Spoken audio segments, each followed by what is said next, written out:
চলতি সপ্তাহেই পদত্যাগ করতে যাচ্ছেন নাহিদ ইসলাম। জুলাই অভ্যুত্থানে নেতৃত্ব দেয়া ছাত্রদের রাজনৈতিক দল আসছে ফেব্রুয়ারি মাসেই কেন্দ্রীয় শহীদ মিনার থেকে দলটির যাত্রা শুরু হবে, যেখান থেকে গত বছরের ৩ আগস্ট হাসিনার পতনের এক দফা ঘোষণা দিয়েছিল ছাত্ররা। নতুন রাজনৈতিক দল ঘোষণাকে কেন্দ্র করে বড় জমায়েতের লক্ষ্য তাদের এক দফার ঘোষক ছাত্রনেতা ও বর্তমান তথ্য উপদেষ্টা নাহিদ ইসলামই নয়া দলটির হাল ধরছেন। দল ঘোষণার আগেই সরকারের উপদেষ্টা পরিষদ থেকে পদত্যাগ করবেন তিনি।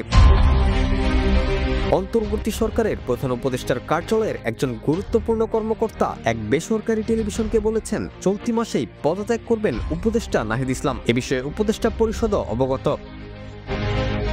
তথ্য উপদেষ্টার পদত্যাগের নির্দিষ্ট তারিখ জানা যায়নি, তবে বেসরকারি টিভি চ্যানেলটির ধারণা মতে চলতি সপ্তাহেই পদত্যাগ করতে পারেন উপদেষ্টা নাহিদ ইসলাম। জাতীয় নাগরিক কমিটি এবং বৈষম্য বিরোধী ছাত্র আন্দোলনের বরাত দিয়ে সংবাদ মাধ্যমটি আরও জানায়, নাহিদ ইসলামই দায়িত্ব নিতে যাচ্ছেন নতুন দলের। জানা গেছে, দল ঘোষণা নিয়ে এখন পর্যন্ত শেষ মুহূর্তের প্রস্তুতি চলছে। নেতৃত্বের চূড়ান্ত বাছাই, গঠনতন্ত্র এসব নিয়ে ব্যস্ত সময় পার করছেন ছাত্রনেতারা।